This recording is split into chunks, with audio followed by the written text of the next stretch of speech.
wanaagsan asxaabay meel kastoo naga daawaneysaan ku soo dhawaada barnaamijkeena labaad maanta waa talaado haddaba taariikhdu waa 7 abriil sanadka 2026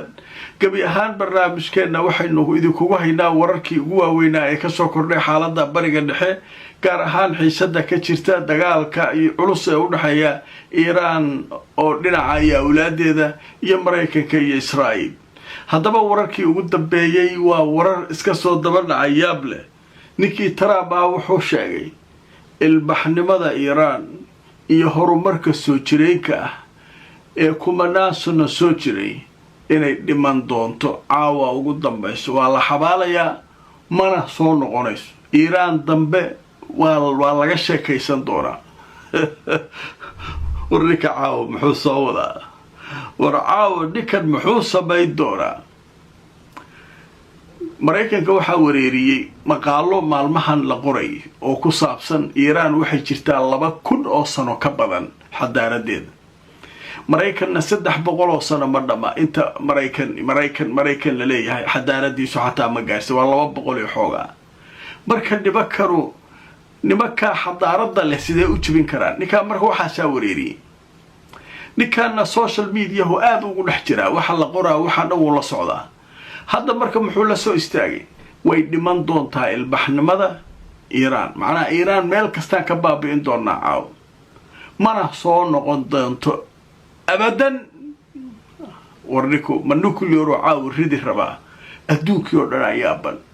European-ki waa yaabay waxay leeyihiin sheekadan waa li waay ninkan wuxuu ku hadlay maxay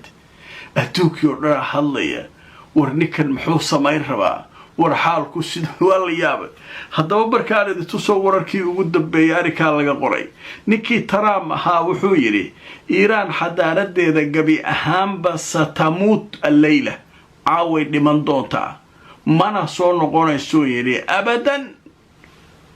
caawa midaan ku dhigo waa ka Siiriga afku ugu jiro macnaha waa yeerina kaliya waa Siiriga firimbiga afku uu ku haysto فرق هذا كسي حضارة يقولوا واحد واحد بارا نكسي وعكي نكمو معاها وعاكو راي كوم كان إلى هيبة مامورة أود ديسة يا حكمة ديسة يوحول بقوي كسعدان محوصة ما يكرا بني آدم كان استاقا كاتشي محوقة بكرا وحوقة بكرا ماله شيكادو مركا هالكا ويقصدتاي ninkan firimbigan afka ku haysta uu leeyahay caawa ka hor hadii wax heshiisa saar rabo la sameyn waayo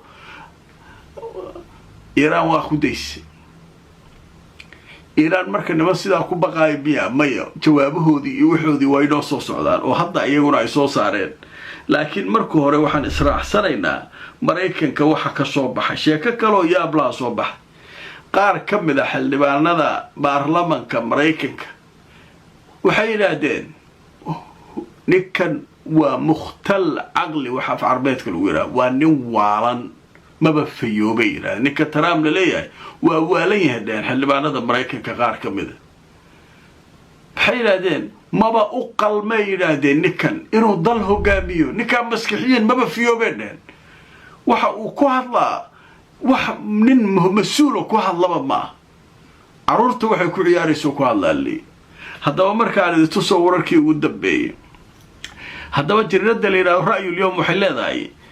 xubna ka tirsan aqalka Congress-ka Mareykanka ayaa waxay yiraahdeen Trump waa nin waalan ehelna uma aha mana u qalmo inuu hogaamiyo noqdo oo uu dal hogaamiyo dagaalka uu ku qaadayo Iranna waa mid aan sharci ahayn hanjabaadihiisa isa soo tarayana waa kuwo waali ah wali waayeen ninkan wuxuu ku hadlay nin dhano madaxweynaha waxaan saasa sameynaya kana sameynaya caawa waa la duugaya Iran maxay tahay waxaas war waxa maxay yihiin xildhibaanadii waxay leeyihiin ninkan waa nin waalan mana u qalmo inuu dal hogaamiyo ma u qalmo dal hogaamiye iyo ku jira adika soo doorateen ninkan Mareykan ciidaanayn ma dooran shacabka Mareykanka soo doortay ninkan waalidaasay rabaanba inuu ku hogaamiyo ninkaan ay rabaan ma ayaga marka waxaas ma qoraan waxaas waxay qoraan ba sheekadaas marka halkaas baraysaa warbixinta kale muhiimka barnaamijka aanu ku soo qaadanayno waxay tahay ninkaan markuu hadalkaa waalida ku hadlay Iiraan xadaaradeedu way dhimanaysaa ma soo laabanayso waa baabi'inaya markuu yiri madaxweynaha Iiraan u jawaabay wuxuu yiri aniga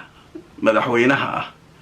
iyo 14 milyan oo shacabka Iiraan ka tirsan Iiraan de waa dad 100 milyan ku dhawaay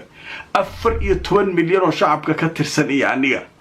waxaanu isku diiwaan gelinay inaan nafteena u hurno dalkeena inaan ka badbaadino Trump iyo kooxdiis adeero soo socdeen waxa hayso soo daa niman jaxanjaxa maba ahaba nimanka Iiraaniyiinta waabis ma lagu socodsiin karo ninkan wixiisu hadday hanjabaad iyo waabis tahay iyo dadkan u handad oo haysi dhiibaan camal hadday tahay adeeg ku taalaalade meesha waxaba isdiiwaan geliyay oo naftooda miiska saaray oo wadanka inay u huraan raba 14 milyan oo Iiraaniyiin iyo anigu leeyahay madaxweynaha Iiraan haddaba aanidi tuso wararkii ugu dambeeyay wakaalada wararka ee Anadolu waxay leedahay madaxweynaha Iiraan Baskiyan 14 milyan oo Iiraaniyiin waxay naftooda u hurayaan oo difaaca wadankooda anigana kuwaas ayaan kamid ahay ayuu leeyahay